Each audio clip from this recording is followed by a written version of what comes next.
किया जाएगा। तो याद रखें, रविवार 31 जनवरी सुबह 11 बजे मन की बात।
मेरे प्यारे देशवासियों, नमस्कार।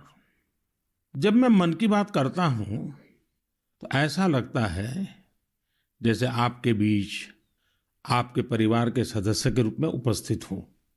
हमारी छोटी छोटी बातें जो एक दूसरे को कुछ सिखा जाए, जीवन के खट्टे मीठे अनुभव जो जी भर के जीने की प्रेरणा बन जाए, बस यही तो है मन की बात। आज 2021 की जनवरी का आखिरी दिन है। क्या आप भी मेरी तरह ये सोच रहे हैं कि अभी कुछ ही दिन पहले तो 2021 शुरू हुआ था? लगता ही नहीं कि जनवरी का पूरा महीना बीत गया है। समय की गति इसी को तो कहते हैं। कुछ दिन पहले की ही तो बात लगती है जब हम एक दूसरे को शुभकामनाएं दे रहे थे।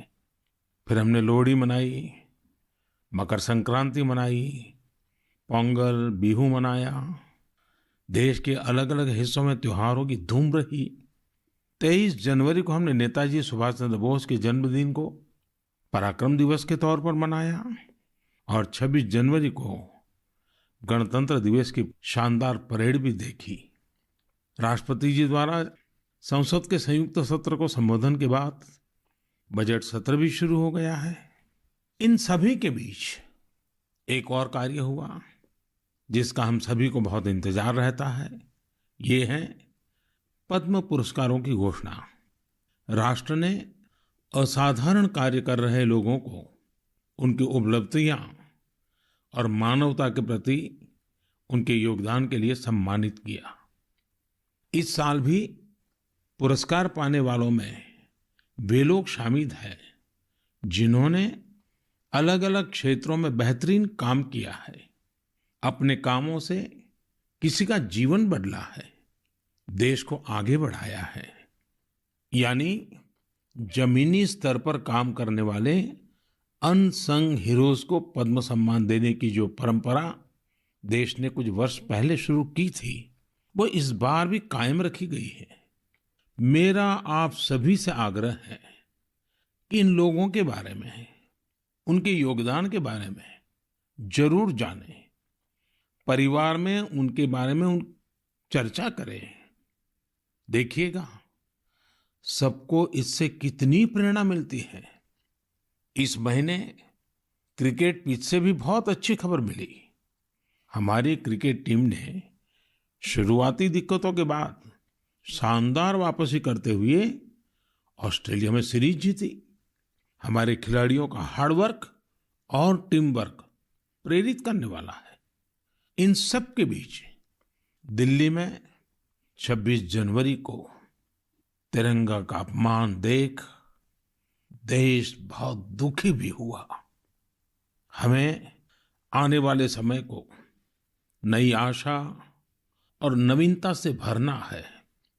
हमने पिछले साल असाधारण संयम और साहस का परिचय दिया। इस साल भी हमें कड़ी मेहनत करके अपने संकल्पों को सिद्ध करना है। अपने देश को और तेज गति से आगे ले जाना है। मेरे प्यारे देशवासियों, इस साल की शुरुआत के साथ ही कोरोना के खिलाफ हमारी लड़ाई को भी करीब करीब 1 साल पूरा हो गया है। जैसे कोरोना के खिलाफ भारत की लड़ाई एक उदाहरण बनी है, वैसे ही अब हमारा वैक्सीनेशन प्रोग्राम भी दुनिया में एक मिसाल बन रहा है। आज भारत दुनिया का सबसे बड़ा कोविड वैक्सीन प्रोग्राम चला रहा है। आप जानते हैं और भी ज्यादा गर्व की बात क्या है? हम सबसे बड़े वैक्सीन प्रोग्राम के साथ ही दुनिया में सबसे तेज गति से अपने नागरिकों का वैक्सीनेशन भी कर रहे हैं। सिर्फ 15 दिन में भारत अपने 30 लाख से ज्यादा कोरोना वॉरियर का टीकाकरण कर चुका है, जबकि अमेरिका जैसे समृद्ध देश को इसी काम में 18 दिन लगे थे और ब्रिटेन को 36 दिन। साथियों, मेड इन इंडिया वैक्सीन आज भारत की आत्मनिर्भरता का तो प्रतीक है ही, भारत के आत्मगौरव का भी प्रतीक है। नमो ऐप पर यूपी से भाई हिमांशु यादव ने लिखा है कि मेड इन इंडिया वैक्सीन से मन में एक नया आत्मविश्वास आ गया है। मदुरई से कीर्ति जी लिखती हैं कि उनके कई विदेशी दोस्त उनको मैसेज भेजकर भारत का शुक्रिया अदा कर रहे हैं। कीर्ति जी के दोस्तों ने उन्हें लिखा है कि भारत ने जिस तरह कोरोना से लड़ाई में दुनिया की मदद की है, उससे भारत के बारे में उनके मन में इज्जत और भी बढ़ गई है। कीर्ति जी, देश का ये गौरवगान सुनकर मन की बात के श्रोताओं को भी गर्व होता है। आजकल मुझे भी अलग अलग देशों के राष्ट्रपति और प्रधानमंत्रियों की तरफ से भारत के लिए ऐसे ही संदेश मिलते हैं। आपने भी देखा होगा, अभी ब्राजील के राष्ट्रपति ने ट्वीट करके जिस तरह से भारत को धन्यवाद दिया है, वो देखकर हर भारतीय को कितना अच्छा लगा। हजारों किलोमीटर दूर दुनिया के दूर सुदूर कोने के निवासियों को रामायण के उस प्रसंग की इतनी गहरी जानकारी है, उनके मन पर गहरा प्रभाव है। ये हमारी संस्कृति की विशेषता है।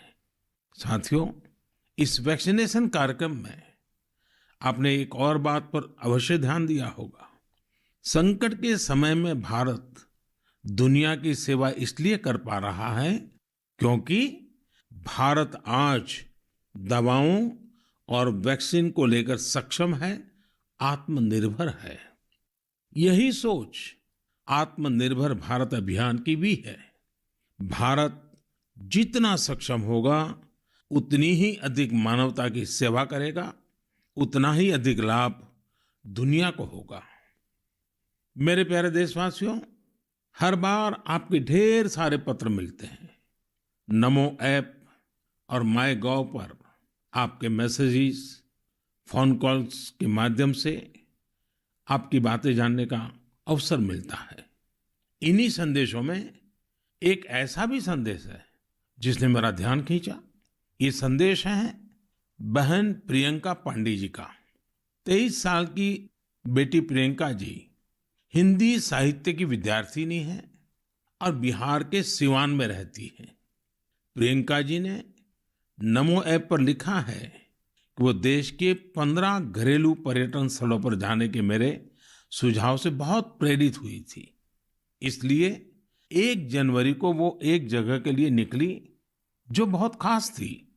वे जगह थी उनके घर से 15 किलोमीटर दूर देश के पहले राष्ट्रपति डॉक्टर राजेंद्र प्रसाद जी का पैतृक निवास। प्रियंका जी ने बड़ी सुंदर बात लिखी है कि अपने देश की महान विभूतियों को जानने की दिशा में उनका ये पहला कदम था। प्रियंका जी को वहां डॉक्टर राजेंद्र प्रसाद जी द्वारा लिखी गई पुस्तकें मिली, अनेक ऐतिहासिक तस्वीरें मिली। वाकई प्रियंका जी, आपका यह अनुभव दूसरों को भी प्रेरित करेगा। साथियों, इस वर्ष से भारत अपनी आजादी के 75 वर्ष का समारोह अमृत महोत्सव शुरू करने जा रहा है। ऐसे में यह हमारे उन महानायकों से जुड़ी स्थानीय जगहों का पता लगाने का बेहतरीन समय है जिनकी वजह से हमें आजादी मिली। साथियों, हम आजादी के आंदोलन और बिहार की बात कर रहे हैं तो मैं नमो ऐप पर ही की गई एक और टिप्पणी की भी चर्चा करना चाहूंगा। मुंगेर के रहने वाले जयराम विप्लव जी ने मुझे तारापुर शहीद दिवस के बारे में लिखा है। 15 फरवरी 1932 1932 को देशभक्तों की एक टोली के कई वीर नौजवानों की अंग्रेजों ने बड़ी ही निर्ममता से हत्या कर दी थी। उनका एकमात्र अपराध यह था कि वे वंदे मातरम और भारत माँ की जय के नारे लगा रहे थे। मैं उन शहीदों को नमन करता हूँ और उनके साहस का श्रद्धापूर्वक स्मरण करता हूँ। मैं जयराम विप्लव जी को धन्यवाद देना चाहता हूँ। वे एक ऐसी घटना को देश के सामने लेकर आए जिस पर उतनी चर्चा नहीं हो पाई जितनी होनी चाहिए थी। मेरे प्यारे देशवासियों, भारत के हर हिस्से में, हर शहर, कस्बे और गांव में आजादी की लड़ाई पूरी ताकत के साथ लड़ी गई थी। भारत भूमि के हर कोने में ऐसे महान सपूतों और वीरांगनाओं ने जन्म लिया जिन्होंने राष्ट्र के लिए अपना जीवन न्योछावर कर दिया। ऐसे में यह बहुत महत्वपूर्ण है कि हमारे लिए किए गए उनके संघर्षों और उनसे जुड़ी यादों को हम संजो कर रखें और इसके लिए उनके बारे में लिखकर हम अपनी भावी पीढ़ियों के लिए उनकी स्मृतियों को जीवित रख सकते हैं।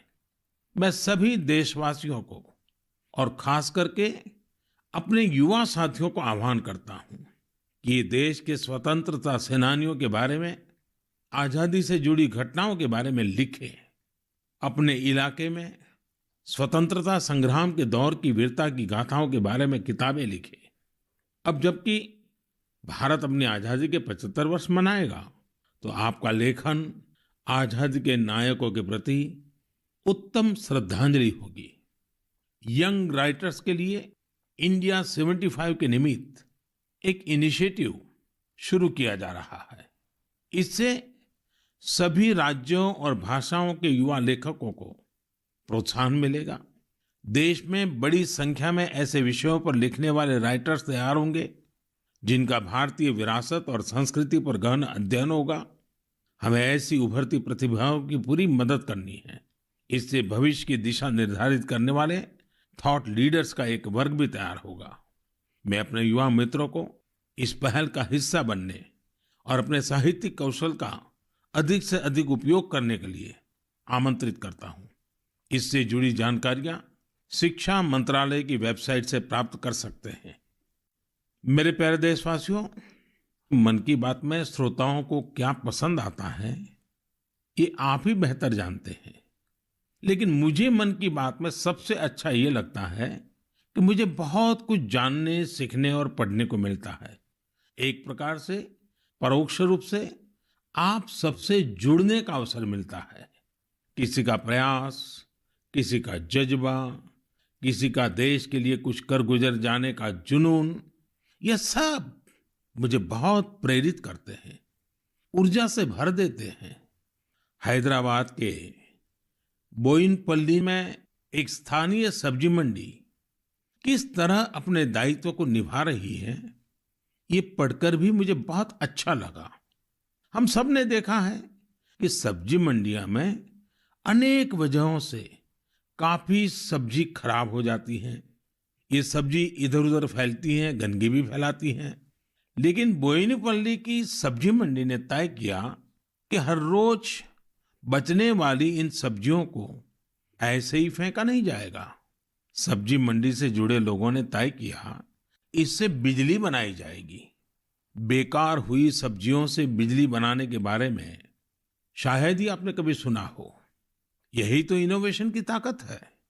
आज बोयिनपल्ली की मंडी में पहले जो वेस्ट था, आज उसी से वेल्थ क्रिएट हो रही है। यही तो कचरे से कंचन बनाने की यात्रा है। वहां हर दिन करीब 10 टन वेस्ट निकलता है। इसे एक प्लांट में इकट्ठा कर लिया जाता है।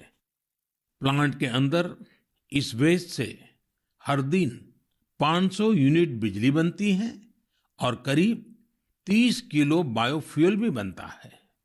इस बिजली से ही सब्जी मंडी में रोशनी होती है और जो बायोफ्यूल बनता है उससे मंडी की कैंटीन में खाना बनाया जाता है ना कमाल का प्रयास। ऐसा ही एक कमाल हरियाणा के पंचकुला की बड़ौद ग्राम पंचायत ने भी करके दिखाया है। इस पंचायत के क्षेत्र में पानी की निकासी की समस्या थी।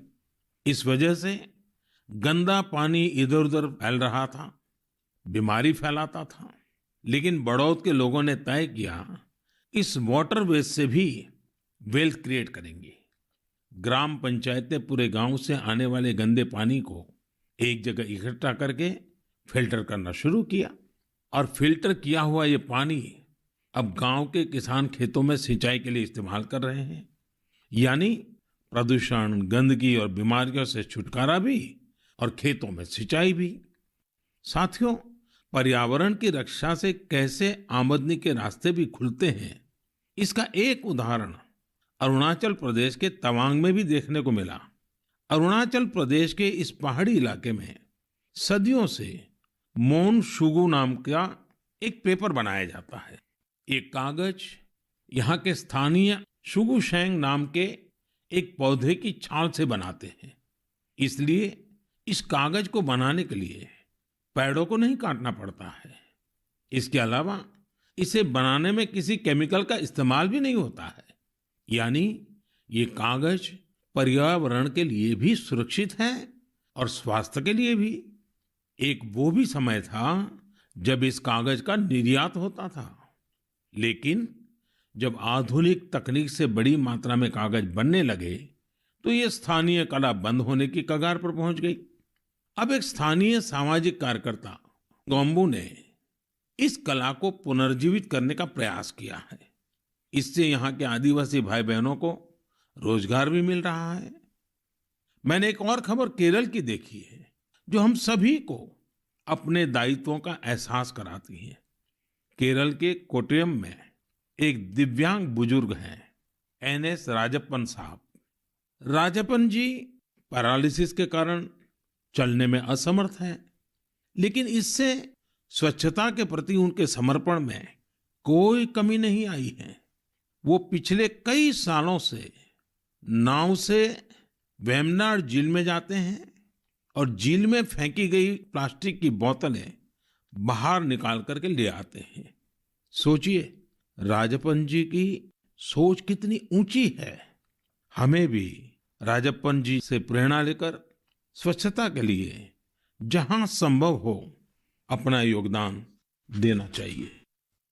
मेरे प्यारे देशवासियों, कुछ दिन पहले आपने देखा होगा अमेरिका के सैन फ्रांसिस्को से बंगलुरु के लिए एक नॉन स्टॉप फ्लाइट की कमान भारत की 4 विमेन पायलट्स ने संभाली। 10,000 किलोमीटर से भी ज्यादा लंबा सफर तय करके ये फ्लाइट 225 से अधिक यात्रियों को भारत लेकर आई। आपने इस बार 26 जनवरी की परेड में भी गौर किया होगा, जहां भारतीय वायुसेना की 2 विमेन ऑफिसर्स ने नया इतिहास रच दिया है। क्षेत्र कोई भी हो, देश की महिलाओं की भागीदारी लगातार बढ़ रही है। लेकिन अक्सर हम देखते हैं कि देश के गांवों में हो रहे इसी तरह के बदलाव की उतनी चर्चा नहीं हो पाती। इसलिए जब मैंने एक खबर मध्य प्रदेश के जबलपुर की देखी तो मुझे लगा कि इसका जिक्र तो मुझे मन की बात में जरूर करना चाहिए। ये खबर बहुत प्रेरणा देने वाली है। जबलपुर के चिचगांव में कुछ आदिवासी महिलाएं एक राइस मिल में दिहाड़ी पर काम करती थी। कोरोना वैश्विक महामारी ने जिस तरह दुनिया के हर व्यक्ति को प्रभावित किया, उसी तरह ये महिलाएं भी प्रभावित हुई। उनकी राइस मिल में काम रुक गया। स्वाभाविक है कि इससे आमदनी की भी दिक्कत आने लगी, लेकिन ये निराश नहीं हुई। इन्होंने हार नहीं मानी। इन्होंने तय किया कि ये साथ मिलकर अपनी खुद की राइस मिल शुरू करेगी। जिस मिल में ये काम करती थी वो अपनी मशीन भी बेचना चाहती थी। इनमें से मीना रहंगडाले जी ने सब महिलाओं को जोड़कर स्वयं सहायता समूह बनाया और सबने अपनी बचाई हुई पूंजी से पैसा जुटाया। जो पैसा कम पड़ा उसके लिए आजीविका मिशन के तहत बैंक से कर्ज ले लिया। और अब देखिए, इन आदिवासी बहनों ने वही राइस मिल खरीद ली जिसमें वो कभी काम किया करती थी। आज वो अपनी खुद की राइस मिल चला रही हैं।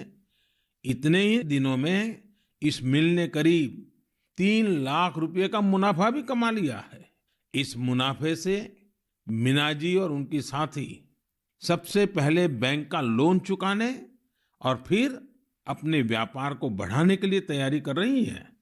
कोरोना ने जो परिस्थितियां बनाई उससे मुकाबले के लिए देश के कोने कोने में ऐसे अद्भुत काम हुए हैं।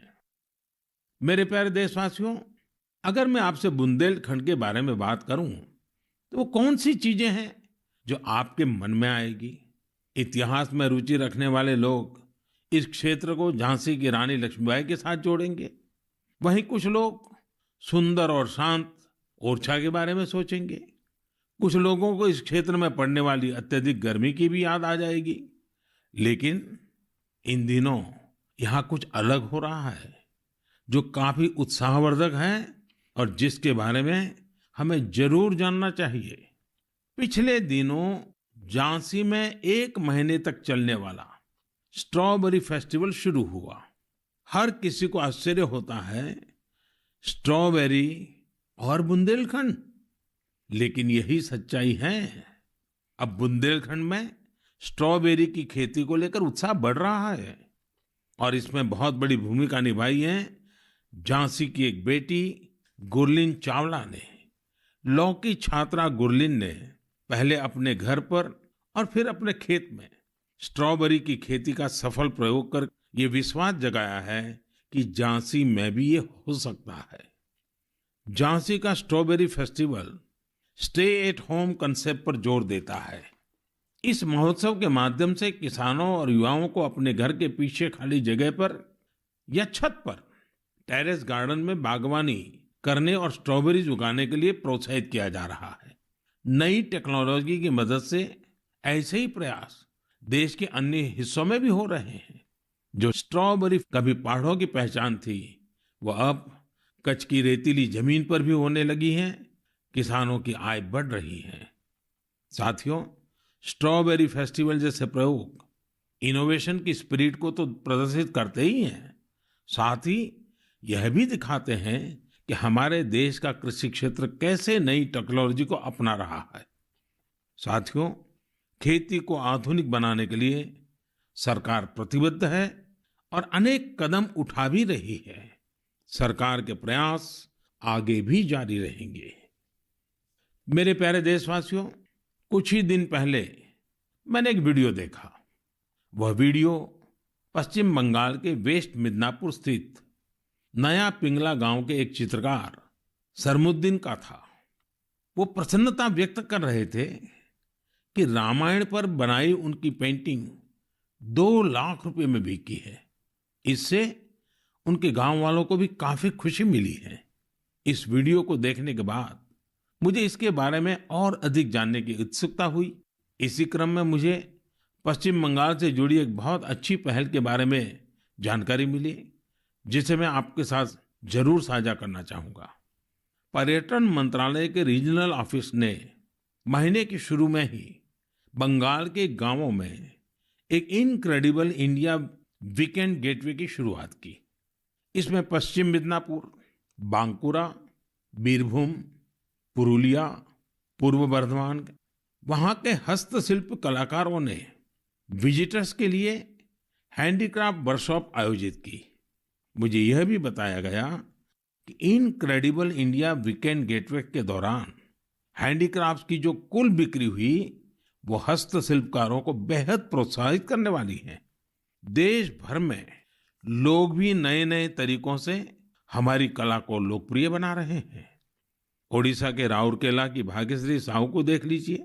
वैसे तो वो इंजीनियरिंग की छात्रा है, लेकिन पिछले कुछ महीनों में उन्होंने पट्टचित्र कला को सीखना शुरू किया और उसमें निपुणता हासिल कर ली है। लेकिन क्या आप जानते हैं कि उन्होंने पेंट कहाँ किया? सॉफ्ट स्टोन्स, सॉफ्ट स्टोन्स पर कॉलेज जाने के रास्ते में भाग्यश्री को ये सॉफ्ट स्टोन मिले। उन्होंने इन्हें एकत्र किया और साफ किया। बाद में उन्होंने रोजाना 2 घंटे इन पत्थरों पर पट्टचित्र स्टाइल में पेंटिंग की। वह इन पत्थरों को पेंट कर उन्हें अपने दोस्तों को गिफ्ट करने लगी। लॉकडाउन के दौरान उन्होंने बोतलों पर भी पेंट करना शुरू कर दिया। अब तो वो इस आर्ट पर वर्कशॉप भी आयोजित करती हैं। कुछ दिन पहले ही सुभाष बाबू की जयंती पर भाग्यश्री ने पत्थर पर ही उन्हें अनोखी श्रद्धांजलि दी। मैं भविष्य के उनके प्रयासों के लिए शुभकामनाएं देता हूं। आर्ट एंड कलर्स के जरिए बहुत कुछ नया सीखा जा सकता है, किया जा सकता है। झारखंड के दुमका में किए गए एक ऐसे ही अनुपम प्रयास के बारे में मुझे बताया गया।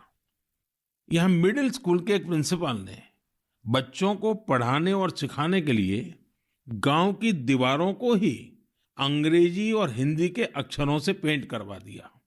साथ ही उसमें अलग अलग चित्र भी बनाए गए हैं। इससे गांव के बच्चों को काफी मदद मिल रही है। मैं ऐसे सभी लोगों का अभिनंदन करता हूं जो इस प्रकार के प्रयासों में लगे हैं। मेरे प्यारे देशवासियों, भारत से हजारों किलोमीटर दूर, कई महासागरों महाद्वीपों के पार एक देश है जिसका नाम है चिले। भारत से चिले पहुंचने में बहुत अधिक समय लगता है, लेकिन भारतीय संस्कृति की खुशबू वहां बहुत समय पहले से ही फैली हुई है। एक और खास बात यह है कि वहां पर योग बहुत अधिक लोकप्रिय है। आपको यह जानकर अच्छा लगेगा कि चिले की राजधानी सैंटियागो में 30 से ज्यादा योग विद्यालय हैं। चिले में अंतर्राष्ट्रीय योग दिवस भी बड़े ही उत्साह से मनाया जाता है। मुझे बताया गया है कि हाउस ऑफ डेप्यूटीज में योग दिवस को लेकर बहुत ही गर्मजोशी भरा माहौल होता है।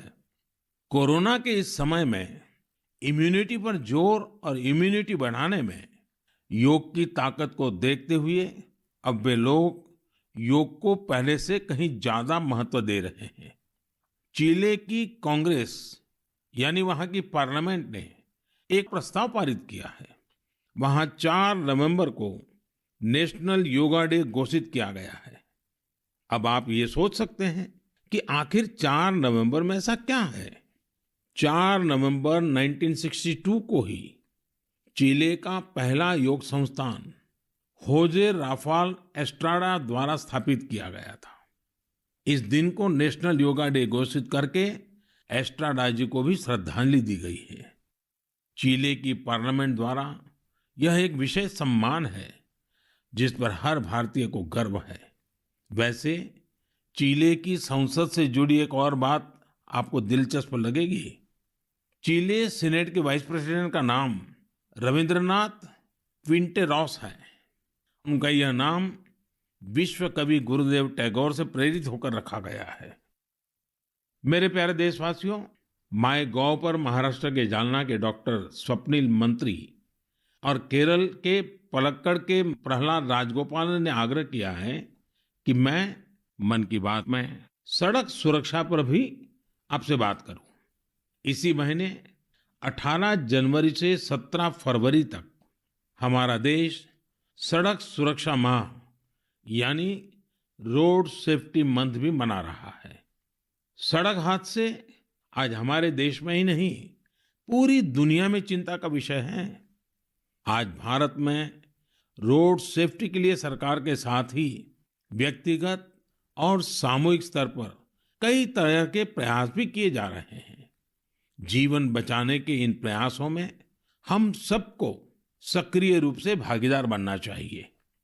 साथियों, आपने ध्यान दिया होगा, बॉर्डर रोड ऑर्गेनाइजेशन जो सड़कें बनाती हैं, उससे गुजरते हुए आपको बड़े ही इनोवेटिव स्लोगन्स देखने को मिलते हैं।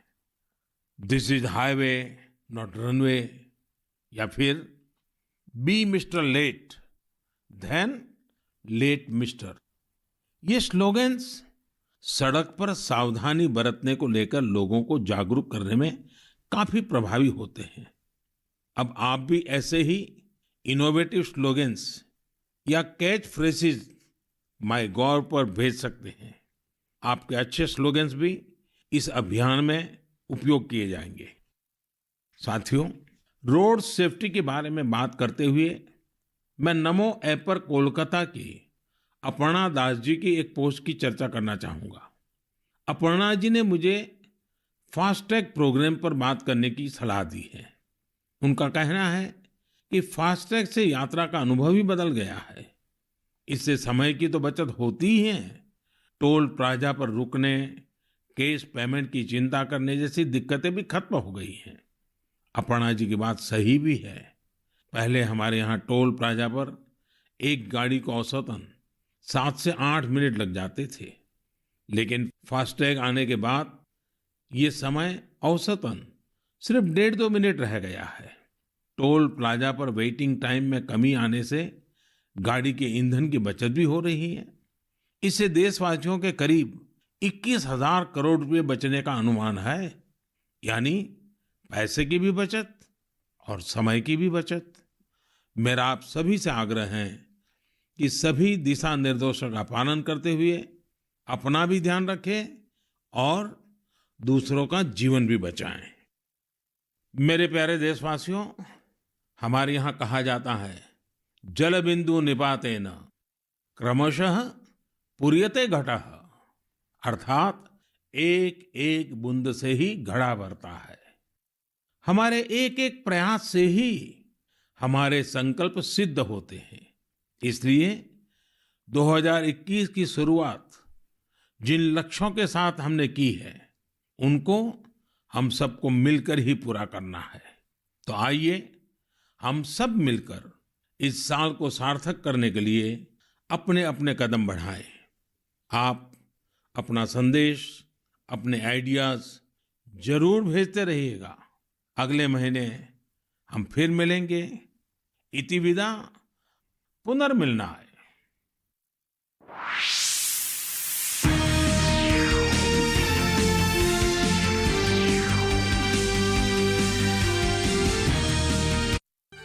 माननीय प्रधानमंत्री के प्रसारण के तुरंत बाद मन की बात का प्रादेशिक भाषाओं में अनुवाद आकाशवाणी और दूरदर्शन।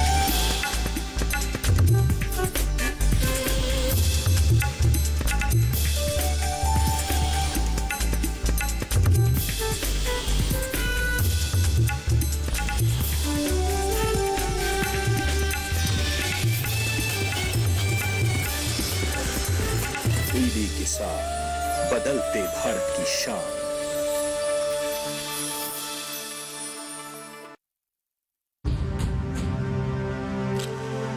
भारत की पोलियो से जीत की कहानी बड़े बड़े शब्दों में लिखी जाएगी, पर इस जीती हुई लड़ाई को कायम रखने के लिए हमें अपने प्रयासों को जारी रखना होगा, जब तक दुनिया से पोलियो का खतरा है पूर्ण रूप से।